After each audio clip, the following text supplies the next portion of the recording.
আসসালামু আলাইকুম এভরিওয়ান। নিয়ে আসলাম তোমাদের জন্য নতুন আরেকটি গল্প। আজকের গল্পের নাম হচ্ছে অবহেলার শেষ মূল্য। তো চলো বেশি কথা না বলে গল্প শুরু করা যাক। আমার নিজ রুমে আমার আপন বড় বোন আর আমার চাচাতো দুই ভাই তাদের একসাথে অন্তরঙ্গ অবস্থায় দেখে আমি বোকা হয়ে গেলাম। তাদের এমন অবস্থায় দেখে আমার মুখ দিয়ে কোনো কথা বের হচ্ছে না। হঠাৎ করে ওরা আমাকে দেখে তিনজন তিন দিকে ছিটকে চলে গেল। আর আমার ছোট চাচাতো ভাই আমাকে ভেতরে আটকে দরজা বন্ধ করে দিল। শুধু মুচকি হাসি দিয়ে আমার বড় বোনকে বলল, রূপা আমি বাহিরে গেলাম, তোরা সব কিছু সামলে নিস। এই কথা বলে আমার চাচাতো ভাই জানালা দিয়ে লাফ দিয়ে বের হয়ে গেল। আমি বোকার মতো এক কোনায় গিয়ে দাঁড়িয়ে আছি। আমার বড় বোন কাপড় পরতে পরতে আমার চাচাতো ভাইকে বলল, তোমার ভাই তো চলে গেছে, এখন একে কি করব? আমার চাচাতো ভাই পাভেল রূপার কথা শুনে রেগে বলল, শালা সবকিছু নষ্ট করে দিল, এখন তুই বোঝ কি করবি। আমি রেগে রূপার সামনে গিয়ে জোরে একটা লাথি দিয়ে বললাম, ছি রূপা, তোর লজ্জা করে না নিজের আপন দুই চাচাতো ভাইয়ের সাথে এসব করতে? আর পাভেল, তোকে আমি ভালো ভাবতাম, আর তুই কুত্তার বাচ্চা তোর ভাইকে নিয়ে আমার বোনের সাথে নষ্টামি করিস, তোকে তো আমি ছাড়বো না। আমার রাগ দেখে রূপা আমার সামনে দাঁড়িয়ে বলল, দেখো রনি, আজকাল এসব ভাই বোনের মাঝে হলে কিছু হয় না, আর ও তো আমার আপন ভাই না। দেখ, তুই এসব কাউকে বলিস না, বিনিময়ে চাইলে তুইও আমার সাথে। রূপার কথা শুনে রাগে প্যান্ট থেকে বেল্ট খুলে রূপাকে ইচ্ছে মতো মারতে লাগলাম। পাভেল তাড়াতাড়ি আমার কাছে এসে আমাকে লাথি মেরে নিচে ফেলে দিল। আর পাভেল রূপাকে বলল, যদি বাঁচতে চাস তাহলে আমাকে হেল্প কর। এই কথা বলে পাভেল আমাকে মারতে লাগলো আর রূপা ওকে সাহায্য করতে লাগলো। ওদের দুইজনের শক্তির সাথে আমি কোনো মতেই পেরে উঠতে পারছি না। শেষে আমার হাত পা বেঁধে আমাকে এক কোনায় ফেলে রাখলো। আমি শুধু কান্না ভেজা কণ্ঠে রূপার দিকে তাকিয়ে বললাম, ওরা তোর জীবনটাকে নষ্ট করে দিচ্ছে, অথচ তুই বুঝতে পারছিস না। রূপা আমার সামনে এসে বলল, কি করব বল ভাই, এই বয়সে যদি এনজয় করতে না পারি তাহলে এটা কি কোনো জীবন হলো? আমি বললাম, তাই বলে তুই? পাভেল ঠাস ঠাস করে আমার গালে দুইটা চড় দিয়ে বলল, তোর সাহস কি করে হয় আমাকে কুত্তার বাচ্চা বলার? আমি বললাম, তোকে তো আমি। পাভেল আমাকে নিচে ফেলে আমার মুখের উপর জোরে লাথি মারল। আমি শুধু বোকার মতো রূপার দিকে তাকিয়ে আছি। ও আমার বড় বোন হয়ে, ছি। হঠাৎ শুনি বাহিরে থেকে আম্মু ডাকতে ডাকতে বলল, রনি বাহিরে আয়, তোর ছোট বোন এসেছে। পাভেল দাঁড়িয়ে রূপাকে বলল, এখন কি করব? এই শালা তো সবকিছু বলে দিবে। রূপা পাভেলের কানের কাছে মুখ নিয়ে কি জানি বলল, আর পাভেল অমনি জানালা দিয়ে লাফ দিয়ে বের হয়ে গেল। রূপা আমার সাথে নিচে বসে বলল, ভাই দেখ। রূপার মুখে থুতু দিয়ে বললাম, তোকে এখন কি ভাষায় বকা দিতে ইচ্ছে করছে জানিস? তুই কিভাবে এগুলা করতে পারিস? ছি। রূপা হাসি দিয়ে বলল, দেখ, যা হয়েছে সবকিছু ভুলে যা, তাহলে আমি তোর সাথে কিছুই করব না। আমি বললাম, ছোট ভাই হয়ে তোকে শিক্ষা দিতে পারলাম না, আজকে তুই তোর জীবনটাকে নষ্ট করে দিলি, একদিন ঠিকই বুঝবি।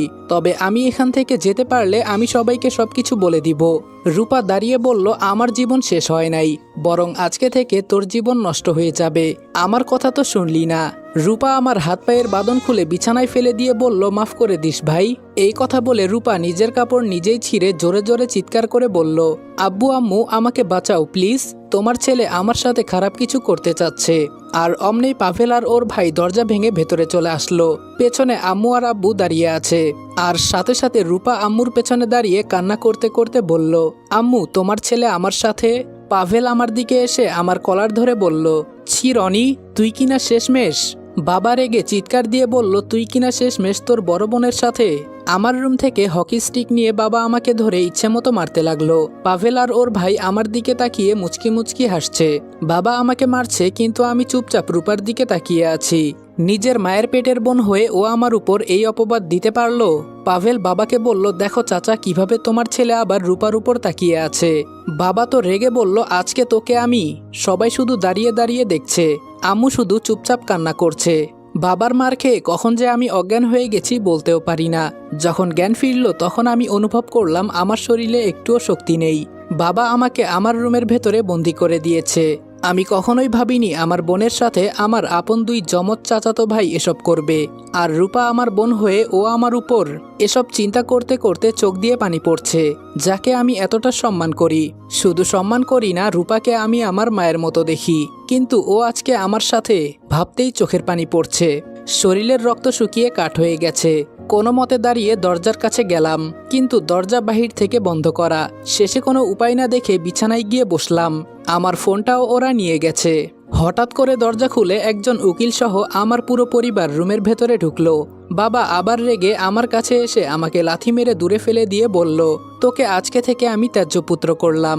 বাবা উকিলের হাত থেকে একটা কাগজ নিয়ে সাইন করে আম্মুর হাতে দিয়ে বলল, তাড়াতাড়ি সাইন করে দাও। এমন কুলাঙ্গার সন্তান যে আমাদের ঘরে হবে এটা আমরা ভাবতেও পারি নাই। এমন ছেলে থাকার থেকে না থাকাই ভালো। হঠাৎ কোথায় থেকে আমার চাচা চাচি এসে বলল, কি হয়েছে? স্কুলে ছিলাম, পাভেল খবর দিয়ে বলল তাড়াতাড়ি নাকি বাসায় আসতে হবে। পাভেল ওর বাবা মাকে এক কোনায় নিয়ে সবকিছু বলে দিল। আর এসব শুনে আমার চাচা প্যান্টের বেল্ট খুলে আমাকে আবার মারতে লাগলো। আমাদের পরিবারের মাঝে আমার চাচার রাগ একটু বেশি। ছোট থেকে আমার চাচাকে আমরা অনেক বেশি মানি, আর চাচাও আমাদেরকে নিজের ছেলের মতো সেভাবে আগলে রাখে। কিন্তু এইসব কথা শোনার পর তিনি দাঁড়িয়ে না থেকে আমাকে অনেক বেশি মারে। হঠাৎ কোথায় থেকে আমার ছোট বোন মিষ্টি এসে চাচাকে আটকে বলল, বাদ দাও চাচা, ও মারা যাবে। চাচা আরো জোরে চিৎকার দিয়ে বলল, ওকে জীবন্ত কবর দেওয়া উচিত। এরকম ছেলে যে আমাদের ঘরে জন্ম নিবে এটা আমরা জানতাম না। আগে জানলে ওকে গলা টিপে হত্যা করতাম। বাবা আম্মুর দিকে রাগ দেখিয়ে বলল, তোমাকে সাইন করতে বললাম না, তাহলে করতেছো না কেন? তোমার কানে কি কথা যায় না? এক কথা দুইবার কেন বলতে হচ্ছে তোমাকে? আম্মু কিছু না বলে কাগজটা নিচে ফেলে আমার দিকে তাকিয়ে কান্না করতে করতে ভেতরে চলে গেল। আম্মুই বা কি বলবে? চোখের সামনে যা দেখেছে তাতে করে ওনার কিছু বলার বা করার নেই। নিচে পড়ে থাকা কাগজটা তুলে পাভেল আমার সামনে এসে আমার হাত ধরে সেই কাগজের উপর একটা আঙ্গুল বসিয়ে দিল। ফলে সেখানে আমার রক্ত লেগে টিপসই হয়ে গেল। আর তখন পাভেল বলল, আজকে থেকে তুই আমাদের পরিবারের কেউ না, তোকে চাচা ত্যায্যপুত্র করে দিয়েছে। এখন তোকে থানায় নিয়ে গিয়ে দেখ কি করা হয়। চাচা পাভেলকে আটকে বলল, না, ওকে থানায় নিয়ে গেলে বরং আমাদের মান সম্মান নষ্ট হবে। তার থেকে আমি মনে করি ও আজকে থেকে এই বাসায় গোলামি করবে। বাবা তার চশমা খুলে কান্না মিশ্রিত কণ্ঠে বলল, আমি এমন একটা কুলাঙ্গার সন্তান জন্ম দিব এটা কখনো ভাবি নাই। তোকে এমন জন্মের শিক্ষা দিব যেন সারা জীবন মনে থাকে। আজকে থেকে এই পুরো বাড়ির কাজ ও একাই করবে। আর ওকে ওর রুমে বন্দি করে সবাই চলে আসো। বাবা আর চাচা চুপচাপ বাহিরে চলে গেল। আমার শরীর ফেটে এখনো রক্ত পড়ছে। পাভেল আমার কাছে এসে বলল, বলেছিলাম না আমাদের কথা শোন, শুনলি না, এখন দেখ তোর কি অবস্থা হয়। শেষে পাভেল আমার কানের কাছে মুখ নিয়ে বলল, তোর এই বোনের জীবন তো নষ্ট করবই, সাথে তোর ছোট বোন মিষ্টি আছে না, তোর এক বোন থাকবে আমার সাথে, আরেক বোন থাকবে আমার ভাইয়ের সাথে। আমাদের তো বিয়ে করার কোনো দরকারই নেই, ঘরেই যেহেতু সবকিছু আছে। আমি বললাম, তোকে তো আমি। সাথে সাথে ঠাস ঠাস করে পাভেল আমার গালে আবার দুইটা চড় দিয়ে বলল, বেশি বাড়াবাড়ি করলে কেটে টুকরো টুকরো করে মাটি চাপা দিয়ে দিব, কেউ বলতেও পারবে না। পাভেল উঠে চলে যেতে যেতে রূপাকে বলল, রূপা দরজা লাগিয়ে চলে আয়, আর দেখিস ও যেন কোনো চালাকি না করে। আর আজকে রাতে আমাদের বাসায় যাবি। আম্মু আর আব্বুকে মিথ্যা কথা বলে নানার বাড়িতে পাঠিয়ে দিব। পাভেলের কথা শুনে আমার রক্ত মাথায় উঠে গেল। শুধু চোখ বন্ধ করে নিজের রাগকে কন্ট্রোল করে বললাম, ওই উপরওয়ালার কসম করে বলছি, একদিন আমি তোদের এমন অবস্থা করব যে তোরা আমার কাছে মাফ চাইলেও মাফ পাইবি না। পশুর থেকেও আমি খুব নিকৃষ্ট হব বলে দিলাম। এর শেষ আমি দেখে ছাড়ব। চোখ খুলে দেখি রূপা আমার সামনে দাঁড়িয়ে আছে। শুধু দাঁতে দাঁত কামড়ে বললাম, মানুষ বলে আপন রক্তের চাইতে আর কিছু হয় না, কিন্তু কে জানে ঘরের ভেতরে এমন শত্রু আছে। রূপা বলল, দেখ ভাই, তুই আমাকে জ্ঞান দিস না, আমি তোর চাইতেও অনেক বেশি বুঝি। এই বয়সে এসব না করলে কখন নিজের লাইফে এনজয় করব বল? তাছাড়া তুই এসব বুঝবি না। দেখ, আমি ইচ্ছে করলে বাহিরেও এসব করতে পারতাম, কিন্তু ঘরে আপনজন রেখে বাহিরের মানুষের সাথে কেন মজা করব? আর তাছাড়া তুই। আমি বললাম, আমি তোকে আমার চোখের সামনেও দেখতে চাই না, এখান থেকে তুই চলে যা বলছি। রূপা আমার গালে থাপ্পড় দিয়ে বলল, তোর সাথে আজকে থেকে আমাদের সম্পর্ক শেষ হয়ে গেছে, তুই আজকে থেকে আমাদের পরিবারের কেউ না। আমি বললাম, এই জীবনের কি মূল্য একদিন বুঝবি রূপা, আর সেই দিন শুধু চুপচাপ কান্না করবি, এছাড়া তখন কিছুই করার থাকবে না। আমাকে ত্যায্যপুত্র করে দিল বাবা, এতে আমার কোনো আফসোস নেই, কিন্তু তুই একদিন বুঝবি। রূপা বলল, আমাকে তোর জ্ঞান দিতে হবে না, এখন তুই নিজের চিন্তা কর যে তোর কি হবে। আপু, তুমি একটু বাহিরে যাও। হঠাৎ করে রূপা মিষ্টিকে দেখে ঘাবড়ে গিয়ে বলল, তুই কখন এলি? মিষ্টি ভেতরে ঢুকতে ঢুকতে বলল, মাত্র ভেতরে এসেছি। আর তুই এখান থেকে যা, না হলে ও আবার তোর সাথে খারাপ কিছু করতে চাইবে। আমি মিষ্টির দিকে তাকিয়ে বললাম, মিষ্টি। মিষ্টি আমার মুখের উপর থুতু দিয়ে বলল, তোকে নিজের ভাই বলতেও আমার ঘৃণা হয়। তুই কিভাবে রূপা আপুর সাথে এমনটা করলি?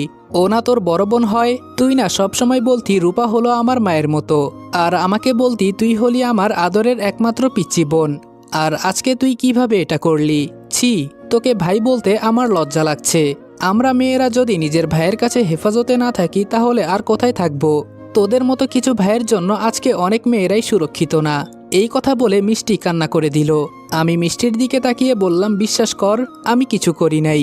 ওই পাভেল কিছু বলতে যাব, কিন্তু সেটা আর বলা হলো না। বলার আগেই রূপা জোরে চিৎকার দিয়ে বলল, দেখ মিষ্টি, ও আবার বলে আমার সাথে ও কিছু করে নাই।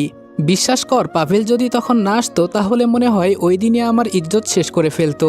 হতে পারে সে আমাকে মেরেও ফেলতো, কারণ যে নিজের বোনের সাথে খারাপ আচরণ করতে পারে সে আমাকে খুন করতেও দুইবার ভাববে না। মিষ্টি রূপার হাত ধরে বলল, চল আপু, এখানে আর থেকে কোনো লাভ নেই। আজকে থেকে মনে করব আমরা দুধকলা দিয়ে কালচাপ পোষণ করছি। এই কথা বলে ওরা দরজা বন্ধ করে বাইরে চলে গেল। আজকে সকাল থেকে কিছু খাই নাই। শরীরটা এমন দুর্বল লাগছে যে বলার বাহিরে। একা একটা রুমের ভেতরে বসে চুপচাপ কান্না করছি। কি থেকে কি হয়ে গেল আমি ভাবতেও পারি নাই যে এসব হবে।